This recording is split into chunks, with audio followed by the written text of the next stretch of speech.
오늘 하나님 주신 말씀은 사도행전 25장 1절에서 12절 말씀입니다.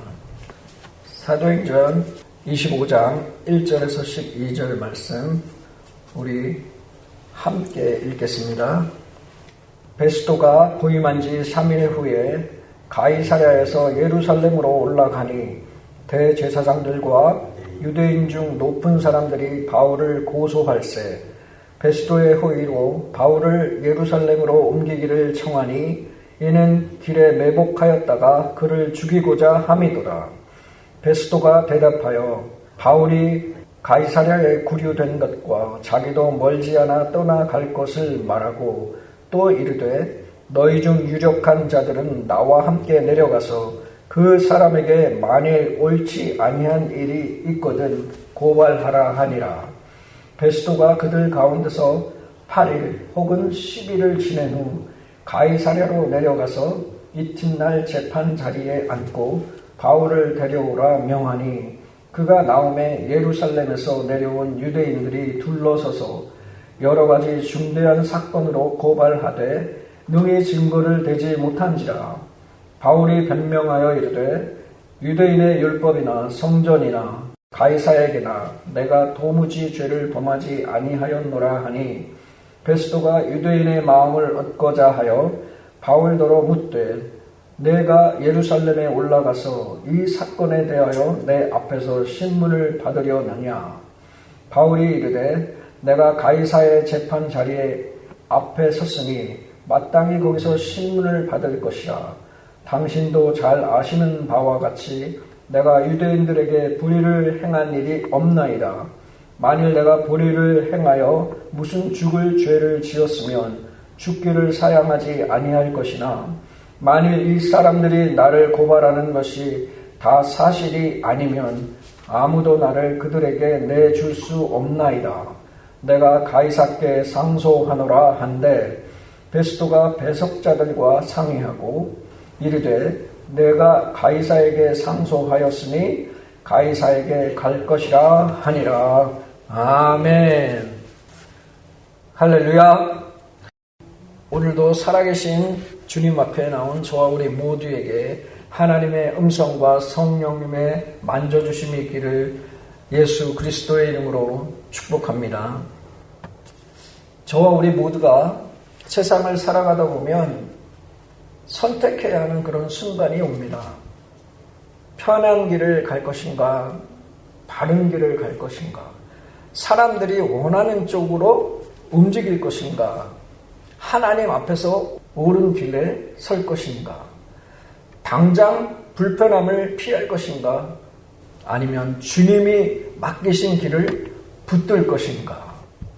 그 선택의 순간은 언제나 크게 보이지 않습니다. 때로는 어떤 대화를 통해서 그 대화 한마디 속에 나옵니다. 때로는 누군가의 그 제안 속에서, 어떤 제안 속에서 나옵니다. 때로는 어떤 분위기와 또 압박 속에서 나오기도 합니다. 겉으로는 별일 아닌 것처럼 보이지만 그 안에는 영적인 그 갈림길이 숨어 있을 때가 있습니다. 세상은 늘 우리에게 지혜롭게 타협하라고 속입니다. 둥글둥글하게 사십시오. 유별나게 예수 믿는 그 티를 내서 사람들의 그 미움을 살 필요가 있습니까? 말합니다. 이렇게 적당히 사람의 마음을 얻는 자리를 선택하라고 압박을 줍니다. 오늘 이 시간 사람의 박수와 세상의 그 자리보다 기꺼이 하나님의 길을 선택하는 자에게 부어주시는 놀라운 그 하늘의 보호와 은혜를 발견하게 되기를 원합니다. 오늘 말씀을 통해서 세상과 타협하며 잠들어 있던 우리의 영혼이 강력하게 깨어나기를 소망합니다. 그리고 믿음의 그 야성을 회복하는 은혜가 저와 우리 모두에게 있게 되기를 예수 그리스도의 이름으로 축복합니다. 우리 함께 1절을 보겠습니다.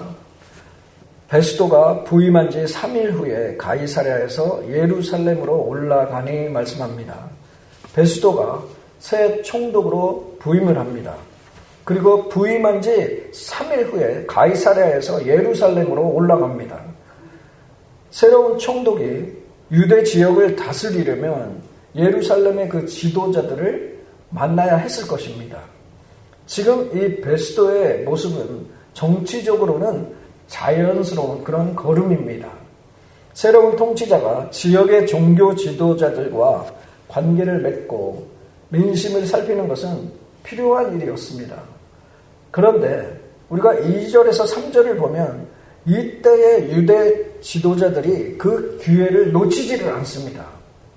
당연히 유대인들은 사도 바울을 고소를 합니다. 그리고 사도 바울이 예루살렘으로 오는 길에 숨어 있다가 죽이려는 그 계획을 세웁니다. 우리가 지난 시간에 나누었지만 사도 바울은 지금 가이사랴에 2년 동안 머물러 있었습니다. 2년이란 세월이 흐른 것입니다. 벨릭스는 떠났습니다. 새 총독이 왔습니다. 시간이 그래도 꽤 흘렀죠. 그런데 유대 지도자들의 이 마음은 변하지를 않았습니다. 그들은 아직도 바울을 죽이려고 합니다. 아직도 마음을 내려놓지를 않았습니다. 아직도 복음의 증인을 제거하려는 그 계획을 포기하지 않았던 것입니다. 그들의 요청은 겉으로는 정당해 보입니다. 바울을 예루살렘으로 보내주십시오. 우리도 그를 고소할 일이 있습니다. 예루살렘에서 재판을 받게 해주십시오. 하지만 성경은 그들의 속마음을 드러냅니다. 길에 매복하였다가 그를 사도 바울을 죽이고자 함인 것입니다. 그들은 재판을 원하는 것이 아니었습니다. 그들은 진실을 알고 싶은 것도 아니었습니다. 사도 바울을 죽이려는 그 기회를 찾고 있었던 것이죠. 여기서 우리는 죄의 집요함을 보아야 합니다. 죄는 시간이 지나면 자동으로 사라지는 것이 아닙니다. 미움은 오래 묵으면 저절로 거룩해지는 것이 아닙니다. 악한 마음은 방치하면 약해지는 것이 아니라 더 깊어질 수 있다는 것입니다. 2년이 지났지만 그들의 마음은 풀리지가 않았습니다. 상황은 바뀌었지만 죽이려는 그 마음은 남아 있었던 것입니다. 총독은 바뀌었지만 그들의 음모는 다시 움직이기 시작했습니다. 그러므로 우리는 우리의 마음을 조심해야 합니다. 아주 작은 미움을 그냥 두면 영혼을 병들게 합니다. 풀지 않는 분노는 언젠가 악한 말과 행동으로 나오게 되어 있습니다. 마찬가지로 회개하지 않는 죄는 시간이 지나도 사라지지 않고 다른 얼굴로 다시 나타나게 되어 있습니다. 사람은 겉으로 종교적일 수 있습니다. 성전 가까이에 있을 수 있습니다. 율법을 말할 수 있습니다. 하나님을 위한다고 생각할 수도 있습니다. 그러나 마음에 살인하는 그 미움이 있으면 그것은 하나님께 속한 마음이 아닙니다. 유대인들은 종교 지도자들이었습니다. 그러나 그들의 마음에는 바울을 죽이려는 그 계획이 있었습니다. 종교적 열심이 항상 하나님께 속하는 것은 아닙니다. 자기의 분노를 하나님의 뜻으로 포장할 수 있습니다. 자기의 미움을 의로운 판단처럼 말할 수 있습니다. 자기의 고집을 신앙의 이름으로 붙들 수 있습니다. 그래서 우리는 주님 앞에 마음을 비추어 보아야 합니다. 주님, 내 안에 미움이 있습니까? 내 안에 용서하지 못한 마음이 있습니까? 주님, 내가 하나님의 이름으로 내 감정을 정당화하고 있지는 않습니까? 물어보아야 합니다. 자, 그런데 오늘 본문 4절에서 5절을 보면 감사한 것이 있습니다. 유대인들은 바울을 예루살렘으로 끌고 가려고 했지만 그 일이 이루어지지 않았습니다. 베스도는 사도 바울을 예루살렘으로 보내지 않았습니다. 그는 가이사랴에 내려와서 고발하라고 말을 합니다. 물론 베스도가 하나님의 뜻을 알고 한 말은 아닐 수 있습니다. 그는 행정적 판단을 했을 수 있습니다. 바울이 가이사랴에 있으니 거기서 재판하는 것이 맞다고 생각할 수 있습니다. 그러나 우리 믿는 자들은, 우리 그리스도인들은 이 장면 속에서 더 깊은 것을 보게 되는 것입니다.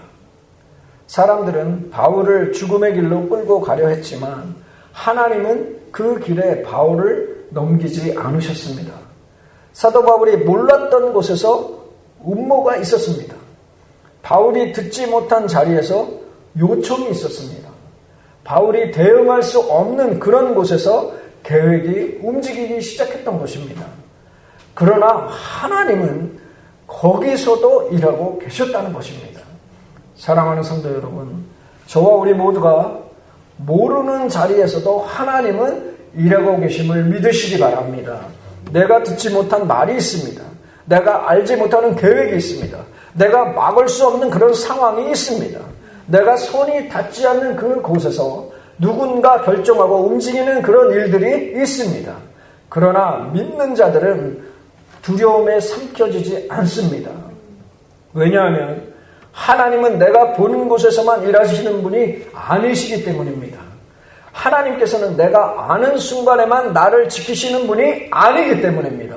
하나님께서는 보이지 않는 자리에서도 자기 백성을 붙드시는 분이기 때문입니다. 믿으십니까? 사도 바울은 그 예루살렘 그 회의 자리에 없었습니다. 그러나 하나님은 그 자리에 계셨습니다.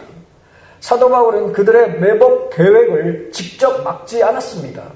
그러나 하나님은 그 길을 막으셨습니다. 사람의 계획이 아무리 집요해도 하나님의 뜻을 이길 수는 없는 것입니다. 사람이 만든 길이 아무리 치밀해도 주님이 허락하지 않으시면 열리지 않는 것입니다. 아멘이십니까? 만군의 여호와 하나님께서 허락하시지 않으면 사람들의 그 계획은 휴지 조각에 불과함을 믿으시기 바랍니다. 이것이 그리스도인의 소망입니다. 저와 우리 모두의 소망입니다. 우리는 모든 것을 알지 못합니다. 모든 것을 막을 수 없습니다. 모든 상황을 통제할 수도 없습니다. 그러나 하나님은 아십니다. 하나님은 막으실 수 있습니다. 하나님은 자신을 사랑하는 그 모든 자녀들에게 하나님의 시간까지 붙드실 수 있습니다. 믿으십니까? 계속해서 우리가 6절에서 7절을 보겠습니다. 베스도가 그들 가운데서 8일 혹은 10일을 지낸 후 가이사랴로 내려가서 이튿날 재판자리에 앉고 바울을 데려오라 명하니 그가 나오매 예루살렘에서 내려온 유대인들이 둘러서서 여러 가지 중대한 사건으로 고발하되 능히 증거를 대지 못한지라 말씀합니다. 이제 재판이 열립니다. 베스도는 가이사랴로 내려옵니다. 그리고 이튿날 재판자리에 앉습니다. 바울을 데려오라고 명합니다. 유대인들이 바울을 둘러섭니다. 여러 가지 중대한 사건으로 고발을 합니다. 여기서 보면 표현이 강하게 나오죠. 여러 가지 중대한 사건, 고발, 이런 말들이 나옵니다. 분위기가 무겁습니다. 말은 많습니다. 주장은 아주 강합니다. 사람들이 둘러서 있습니다. 그러나 마지막에 성경은 아주 분명하게 말씀을 합니다. 뭐라고 말씀합니까? 능히 증거를 대지 못한지라. 능히 증거를 대지 못한지라. 증거가 없습니다. 말은 있는데 증거가 없습니다. 고발은 있는데 진실이 없습니다. 분위기는 있는데 사실이 없는 것입니다. 이것은 세상에서 자주 일어나는 일입니다. 사람들이 크게 말한다고 다 진실은 아닙니다. 여러 사람이 동의한다고 다 옳은 것은 아닙니다. 분위기가 몰아간다고 그것이 하나님의 뜻이 되는 것은 또 아닙니다. 거짓은 종종 큰 소리로 다가옵니다. 거짓은 때로 많은 사람의 말처럼 들립니다. 거짓은 분위기를 만듭니다. 거짓은 압박을 줍니다. 그러나 하나님 앞에서 중요한 것은 소리의 크기가 아닙니다. 사람의 수가 아닙니다.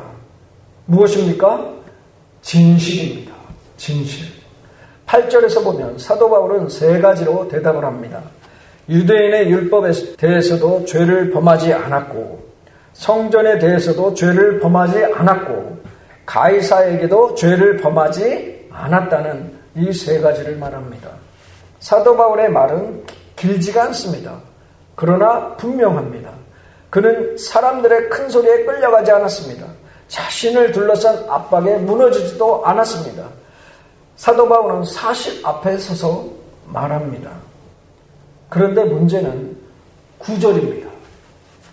베스도가 유대인의 마음을 얻고자 하여 바울더러 묻되 내가 예루살렘에 올라가서 이 사건에 대하여 내 앞에서 신문을 받으려느냐 말하죠. 여기서 베스도의 그 마음이 드러납니다. 유대인의 마음을 얻고자 하여. 이 표현은 이미 앞에서도 나왔죠. 사도행전 24장 27절에서 벨릭스도 유대인의 마음을 얻고자 하여 바울을 어떻게 했습니까? 구류하여 두었습니다. 벨릭스도 사람의 마음을 얻으려 했습니다. 오늘 베스도 또한 사람의 마음을 얻으려고 했습니다. 총독은 바뀌었지만 어떻습니까? 권력자의 그 계산은 비슷합니다. 베스도는 사도 바울에게 묻습니다. 예루살렘에 올라가서 이 사건에 대해 내 앞에서 신문을 받겠느냐? 이 말은 겉으로 보면 선택권을 주는 것처럼 보입니다. 하지만 바울에게는 매우 위험한 그런 제안입니다. 왜냐하면 예루살렘으로 올라가는 길에는 이미 죽음의 음모가 있었기 때문입니다. 유대인들이 원하는 것은 공정한 재판이 아니었습니다. 그 길에서 바울을 죽이는 것이었습니다. 베스도는 그 속마음을 다 알았는지 몰랐는지 정확히 단정할 수는 없습니다. 그러나 분명한 것은 이것입니다. 그는 증거가 없는 그 고발 앞에서도 진실을 따라 단호하게 판단하지 않았다는 것입니다. 사람의 마음을 얻으려는 그 계산 때문에 사도 바울을 위험한 길로 보내려고 했던 것이죠. 사랑하는 성도 여러분, 사람의 마음을 얻으려는 그 욕심은 진실을 흐리게 만들어버립니다. 인정받고 싶은 마음이 크면 옳은 말을 못할 때가 있습니다. 미움받기 싫은 마음이 크면 바른 판단을 피할 때가 있습니다. 사람의 눈치를 너무 보게 되면 하나님 앞에서 해야 할 결정을 미루게 됩니다. 이것은 권력자에게만 있는 문제가 아닙니다. 저와 우리 모두 안에도 있습니다. 가정에서 사람의 마음을 얻기 위해 진실을 피할 수 있습니다. 직장에서 분위기에 맞추기 위해 신앙의 기준을 낮출 수 있습니다. 또는 나의 신앙을 숨길 수도 있습니다. 교회 안에서도 사람에게 좋은 말을 듣기 위해서 하나님 앞에 발음을 놓칠 수 있습니다. 물론 우리는 사람을 함부로 대하면 안 됩니다. 사람의 마음을 무시하라는 그런 뜻이 아닙니다. 사랑해야 합니다. 배려해야 합니다. 온유해야 합니다. 그러나 사람을 기쁘게 하려다가 하나님 앞에 그 진실을 버리면 안 되는 것입니다. 사도 바울은 갈라디아서 1장 10절에서 말합니다. 이제 내가 사람들에게 좋게 하랴 하나님께 좋게 하랴 사람들에게 기쁨을 구하랴 내가 지금까지 사람들의 기쁨을 구하였다면 그리스도의 종이 아니니라 고백합니다. 이 말씀이 저와 우리 모두에게 필요합니다. 나는 누구의 마음을 얻기 위해서 살고 있습니까? 나는 누구의 인정을 더 두려워하며 살고 있습니까? 사람이 나를 어떻게 볼까 생각이 하나님 앞에서 옳은 길을 막고 있지는 않습니까? 베스도는 재판 자리에 앉아 있었습니다. 그는 올바른 판단을 해야 할 그런 사람이었습니다. 그러나 사람의 마음을 얻고자 하는 그 계산이 그의 판단을 흔들어 버렸습니다. 사람의 자리를 붙들면 진실이 흔들립니다. 사람의 박수에 묶이면 양심이 약해집니다. 사람의 인정을 우상처럼 붙들면 하나님 앞에서 담대함을 잃어버립니다. 그러므로 우리는 기도해야 합니다. 성령님의 도우심을 구해야 합니다. 기억하십시오. 사람의 마음을 얻기 위해 타협하는 그 순간 저와 우리 모두는 하나님의 마음을 잃어버리게 됩니다.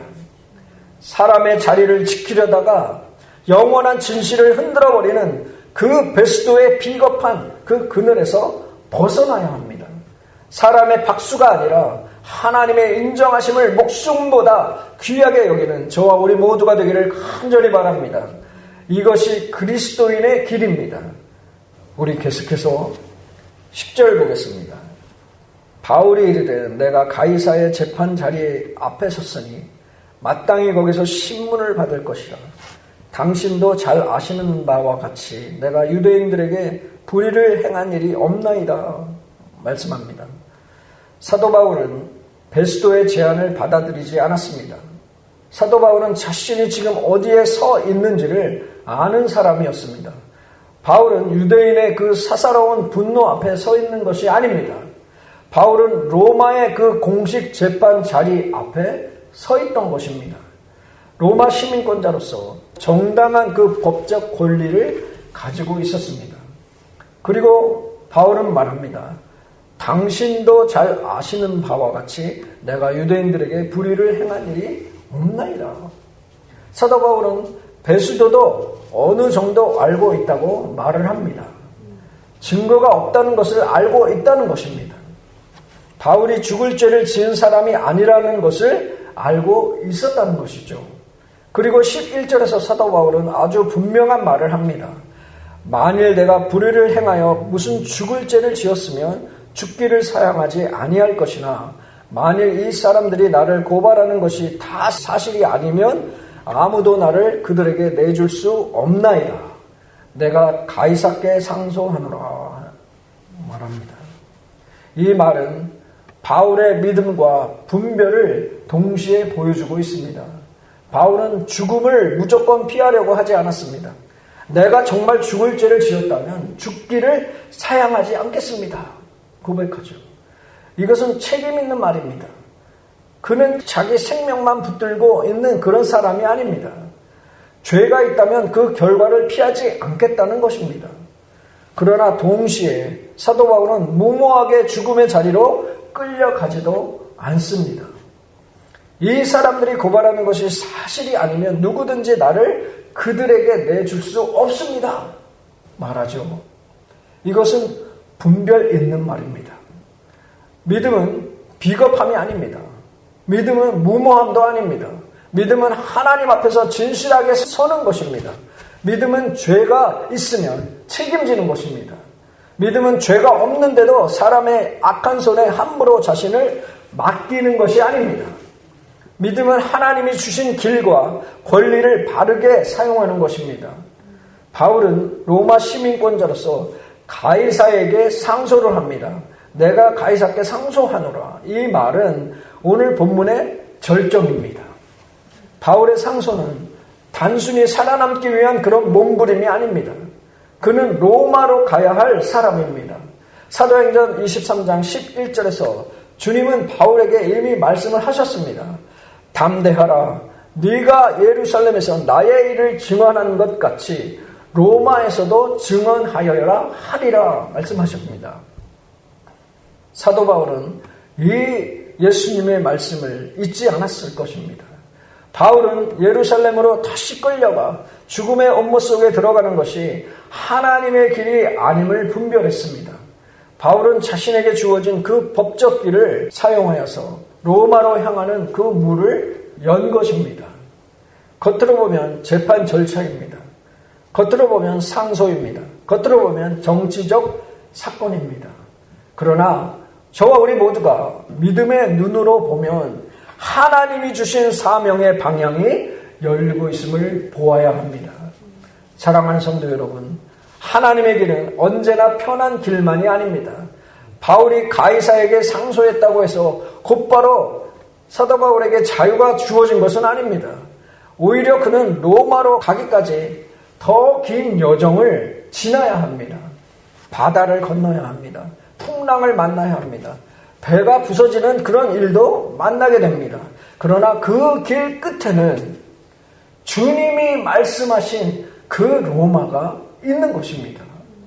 그 길 끝에는 복음을 증언해야 할 그 자리가 있다는 것입니다.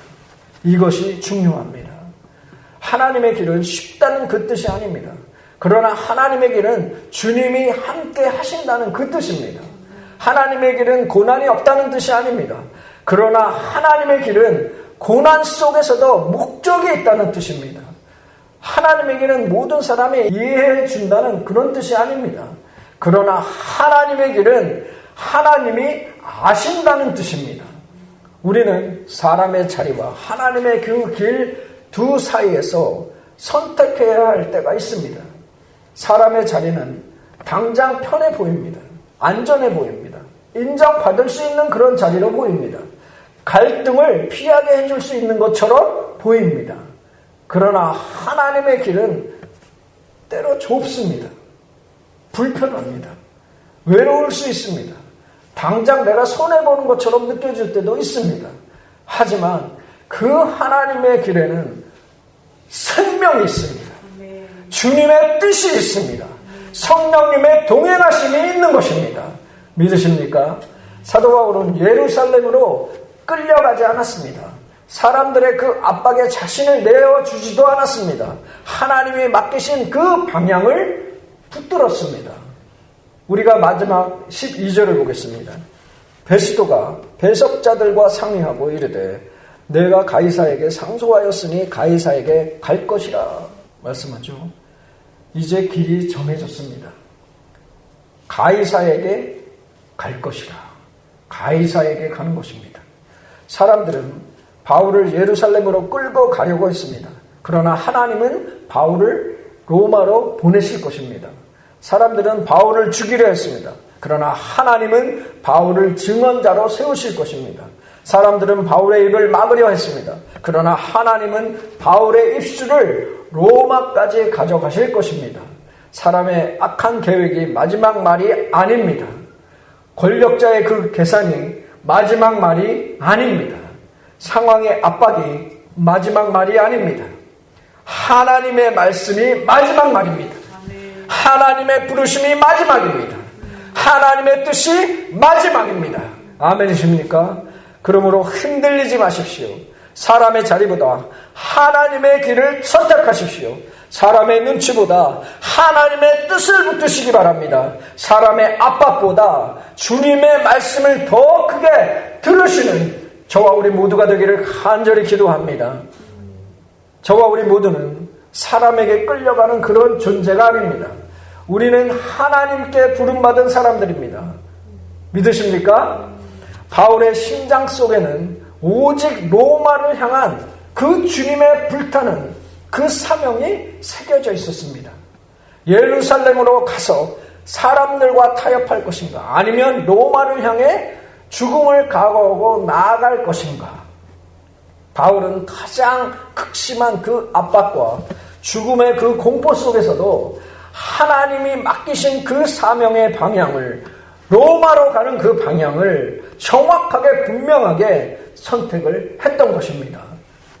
바울이 하나님의 길을 선택하며 가이사에게 가겠다고 선포하는 그 순간 마귀의 모든 음모는 산산조각 나버린 것입니다.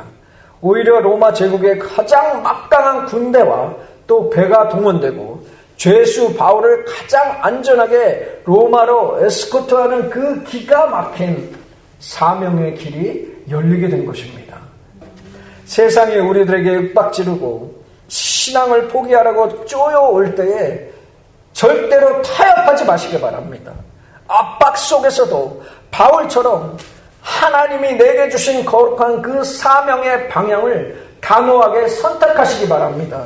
저와 우리 모두가 하나님의 길을 선택할 때에 원수들의 그 덫은 무너질 것입니다.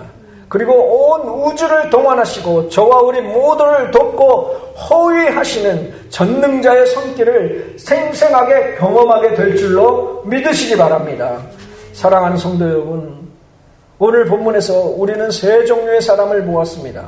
바울을 죽이려는 사람, 사람의 마음을 얻으려는 베스도, 그리고 하나님이 맡기신 방향을 분별한 사도 바울. 이 세 모습은 오늘 우리 마음에 질문을 던집니다. 나는 미움에 끌려가고 있지는 않습니까? 나는 사람의 마음을 얻으려고 진실을 흐리고 있지는 않습니까? 나는 하나님이 맡기신 길보다 사람들이 원하는 자리를 선택하고 있지는 않습니까? 저와 우리 모두는 사람 앞에서 살지만 사람을 위해 존재하는 사람들이 아닙니다. 우리는 세상에 속해 살지만 세상의 분위기에 끌려가는 사람들이 아닙니다. 저와 우리 모두는 하나님께 속한 사람들입니다. 하나님께 속한 사람입니다. 사람의 자리는 흔들립니다. 사람의 평가는 바뀝니다. 사람의 박수는 오래가지 않습니다. 사람의 마음을 얻으려고 살면 결국 사람의 마음 때문에 무너지게 되어 있습니다. 그러나 하나님의 길은 다릅니다. 하나님의 길은 생명입니다. 그 길이 좁아 보여도 생명입니다. 그 길이 외로워 보여도 생명입니다. 그 길에 눈물이 보여도 생명입니다. 왜냐하면 그 길 끝에는 저와 우리 모두가 사모하는 우리 주님이 계시기 때문입니다. 할렐루야. 베스도처럼 사람의 자리를 탐하지 않고 바울처럼 목숨을 걸고 하나님의 길을 선택하는 것은 참으로 외롭고 고단한 일입니다. 그러나 우리가 기꺼이 이 좁은 길을 묵묵히 걸어갈 수 있는 이유가 무엇입니까?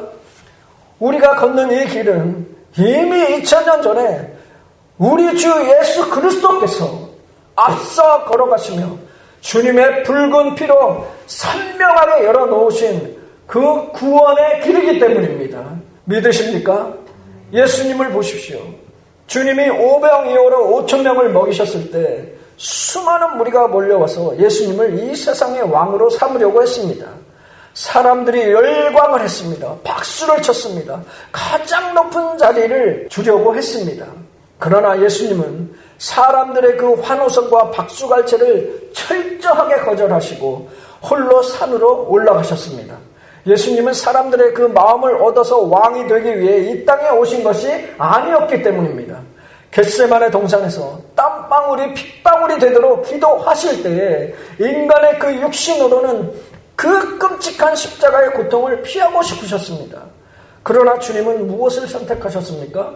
내 원대로 마오시고 아버지의 원대로 되기를 원하나이다 고백합니다. 주님은 사람들의 박수와 환호성이 넘치는 그 넓은 길을 철저히 버리셨습니다. 그리고 오직 온 인류를 구원하시려는 그 하나님 아버지의 뜻에 순종하셔서 그 피 묻은 십자가의 길을 묵묵히 선택하셨던 것입니다. 유대인들이 침을 뱉고 조롱하며 뺨을 칠 때도 로마 군인들이 채찍으로 살점을 뜯어낼 때도 주님은 결코 진리를 타협하지 않으셨습니다. 세상은 주님을 가장 높은 십자가의 저주에 매달았습니다. 하지만 우리 주님은 그 죽음의 압박 속에서도 기어이 저와 우리 모두를 살려내시기 위해 기어이 저와 우리 모두를 살려내시기 위해 생명의 방향을 포기하지 않으셨습니다. 그 예수 그리스도의 맹렬하고 다급한 그 사랑의 선택 때문에 저와 우리 모두가 구원받은 것입니다. 사람의 눈치나 보며 죄와 타협하려던 더러운 우리들의 인생이 구원을 받고 오늘 이 거룩한 이 영광의 자리에 앉아있는 것 아닙니까? 안 그렇습니까? 사랑하는 성도 여러분, 우리가 왜 사람의 자리보다 하나님의 길을 선택해야 합니까? 예수님의 그 길로 저와 우리 모두를 살리셨기 때문입니다. 우리가 왜 사람의 눈치를 넘어서 주님의 뜻에 서야 합니까? 예수님께서 사람의 조롱 속에서도 저와 우리 모두를 포기하지 않으셨기 때문입니다. 우리가 왜 좁은 길을 두려워하지 말아야 합니까?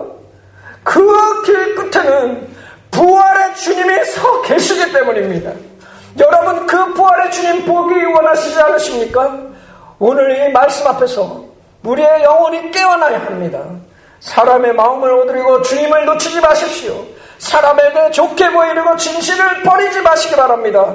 편안한 자리로 가기 위해서 주님이 맡기신 그 사명, 그 길을 외면하지 마시기 바랍니다. 주님이 부르시는 그 길을 선택하시기 바랍니다. 혹시 오늘까지 사람의 인정에 묶여 살았다면 주님께로 돌아오시기 바랍니다. 사람의 그 말 한마디에 무너지고 사람의 평가에 흔들리고 사람의 눈치를 보며 믿음을 숨겼다면 오늘 다시 주님 앞에 나오시기 바랍니다. 주님은 우리를 다시 세우십니다. 주님은 두려운 마음을 담대하게 하십니다. 주님은 흔들리는 그 영혼을 붙들어 주시는 분이 우리 주님이십니다. 주님은 죽음의 길처럼 보이는 자리에서도 생명의 길을 여시는 분이 저와 우리 모두가 믿는 살아계신 주님이십니다. 오늘도 아직 예수님을 믿지 못한 그 영혼이 있다면 오늘 주님께 나오시기 바랍니다. 세상의 자리는 나를 구원하지 못합니다. 사람의 인정은 나를 죄에서 구원하지 못합니다. 죄를 씻지 못합니다. 돈도 권력도 성공도 종교적인 그 익숙함도 나를 하나님 앞에서 의롭게 만들 수 없는 것입니다. 오직 예수 그리스도, 오직 예수 그리스도만이 저와 우리 모두의 구원자이심을 믿으시기 바랍니다. 그러므로 오늘 주님께 나오십시오. 죄를 회개하십시오. 예수님을 나의 구주로 믿으시기 바랍니다. 사람의 자리에서 내려와서 하나님의 은혜 앞에 서시기 바랍니다. 이제 저와 우리 모두의 고백이 분명해야 될 줄로 믿습니다. 분명해야 합니다. 나는 사람의 마음을 얻기 위해서 살지는 않았습니까? 나는 사람의 그 압박에 끌려가지 않았습니까? 나는 하나님이 맡기신 그 길을 걷겠다고 고백을 했습니까? 나는 예수 그리스도의 십자가와 부활을 붙들겠다고 고백하셨습니까? 나는 주님이 보내시는 그 자리에서 복음을 증언하겠다고 고백하셨습니까? 사람들은 바울을 예루살렘으로 끌고 가려 했지만 하나님은 바울을 로마로 보내셨습니다. 사람들이 나를 어디로 끌고 가려 하든지 주님이 보내시는 길이 있습니다. 저와 우리 모두가 가야 하는 그 주님이 보내시는 길이 있습니다. 사람들이 나를 어떻게 하든지 주님이 아시는 나의 사명이 있는 것입니다. 상황이 나를 압박을 해도 주님의 말씀은 무너지지 않는 것입니다. 그러므로 두려워하지 마십시오. 믿음으로 서시기 바랍니다. 진실을 붙드시기 바랍니다. 주님이 맡기신 길을 선택하는 저와 우리 모두가 되기를 간절히 바랍니다. 오늘 이 시간 예수 그리스도의 그 피 묻은 십자가를 굳게 붙잡고 나 자신을 향해 강력히 선포하기를 원합니다. 더 이상 사람의 박수를 구걸하지 마시기 바랍니다. 더 이상 사람의 박수를 구걸하며 살지 마시기 바랍니다. 베스도처럼 사람의 마음을 얻기 위해 요리조리 눈치를 보며 십자가의 그 양심을 팔아넘기는 비겁한 그 신앙의 자리에서 맹렬하게 뛰쳐나오시기 바랍니다. 내 직장에서, 내 가정에서, 내 치열한 그 삶의 현장에서 세상이 타협을 요구할 때에 담대하게 선포하시기 바랍니다. 나는 하나님의 사람이다. 나는 결코 진리를 세상의 편안함과 바꾸지 않겠다. 라고 고백하시기 바랍니다. 내가 억울함을 당해도 손해를 보더라도 하나님께서 내게 맡기신 그 사명의 방향을 단 1인치도 굽히지 마시기 바랍니다. 그러면 내가 바울처럼 압박 속에서도 진리를 선택하고 나아갈 때에 사탄 마귀가 파놓은 그런 모든 매복의 덫은 다 산산조각 다 부서질 것입니다. 믿으십니까? 그리고 나를 홀로 버려두지 않으시고 온 하늘의 군대를 동원해서 완벽하게 책임지시는 그 만군의 여호와 하나님의 그 살아계심을 저와 우리 모두가 보게 될 것입니다. 믿으십니까? 오늘 교회의 문을, 저 교회의 문을 열고 나아가는 저와 우리 모두의 걸음이 세상의 자리를 버리고 기꺼이 하나님의 영광스러운 그 좁은 길을 선택하는 위대한 승리자의 첫 걸음이 되기를 축복합니다. 그래서 이번 한 주간도 사람의 자리보다 하나님의 길을 선택하여 늘 승리하는 저와 우리 모두가 되기를 우리 구주 예수 그리스도의 이름으로 축원합니다.